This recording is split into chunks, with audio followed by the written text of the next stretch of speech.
ओम शांति।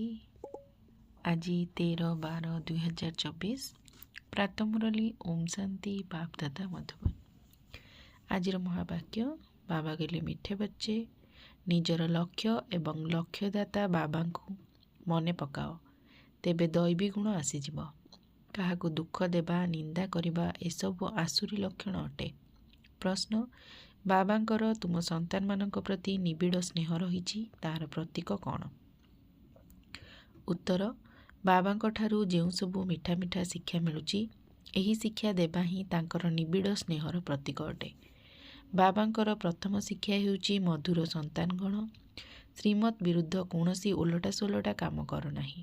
ତୁମେମାନେ ବିଦ୍ୟାର୍ଥୀ ଅଟ, ତେଣୁ କେବେ ବି ଆଇନକୁ ହାତକୁ ନିଅ ନାହିଁ, ଅର୍ଥାତ୍ କାହାକୁ ଦଣ୍ଡ ଦିଅ ନାହିଁ।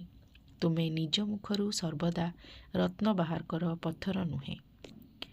ଧାରଣା ପାଇଁ ମୁଖ୍ୟ ସାର କୌଣସି ଅମର୍ଯ୍ୟାଦା ବା ଶ୍ରୀମତ୍ ବିରୁଦ୍ଧ କାର୍ଯ୍ୟ କରିବାର ନାହିଁ। ନିଜକୁ ନିଜେ ହିଁ ସୁଧାରିବାକୁ ହେବ। ଛି ଛି ଅର୍ଥାତ୍ ଚରିତ୍ରହୀନ ମନୁଷ୍ୟମାନଙ୍କ ଠାରୁ ନିଜକୁ ଦୂରେଇ ରଖିବାକୁ ହେବ। ଯଦି ବନ୍ଧନମୁକ୍ତ ଅଟ ତେବେ ପୁରା ସମର୍ପଣ ହୋଇଯିବାକୁ ପଡ଼ିବ। ସବୁଥିରୁ ନିଜର ମମତ୍ୱ ତୁଟାଇ ଦେବାକୁ ହେବ। କେବେ ବି କାହାର ନିନ୍ଦା ବା ପରଚିନ୍ତନ କରିବାର ନାହିଁ। ବିକାରୀ ଅର୍ଥାତ୍ ଭ୍ରଷ୍ଟ ବିଚାର ଠାରୁ ନିଜକୁ ମୁକ୍ତ ରଖିବାକୁ ହେବ। ବରଦାନ ସମର୍ଥ ସ୍ଥିତିର ସୁଇଚ୍ ଅନ୍ କରି ବ୍ୟର୍ଥର ଅନ୍ଧକାରକୁ ସମାପ୍ତ କରୁଥିବା ଅବ୍ୟକ୍ତ ଫରିସ୍ତା ହୁଅ।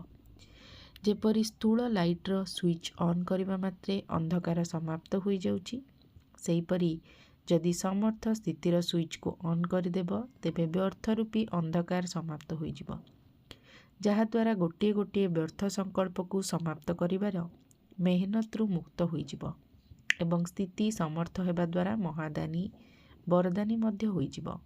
କାହିଁକି ନା ଦାତାର ଅର୍ଥ ହେଲା ସମର୍ଥ। ସମର୍ଥ ଆତ୍ମା ହିଁ ଦାନ କରିପାରିବ ଏବଂ ଯେଉଁଠାରେ ସମର୍ଥ ଅଛି ସେଠାରେ ବ୍ୟର୍ଥ ସମାପ୍ତ ହୋଇଯାଏ। ତେଣୁ ଏହା ହିଁ ହେଉଛି ଅବ୍ୟକ୍ତ ଫରିସ୍ତାମାନଙ୍କର ଶ୍ରେଷ୍ଠ କାର୍ଯ୍ୟ। ସ୍ଲୋଗାନ ସତ୍ୟତା ଆଧାରରେ ସର୍ବ ଆତ୍ମାମାନଙ୍କର ଆନ୍ତରିକ ଆଶୀର୍ବାଦ ପ୍ରାପ୍ତ କରୁଥିବା ଆତ୍ମାମାନେ ହିଁ ଭାଗ୍ୟବାନ ଅଟନ୍ତି। ଓମ୍ ଶାନ୍ତି।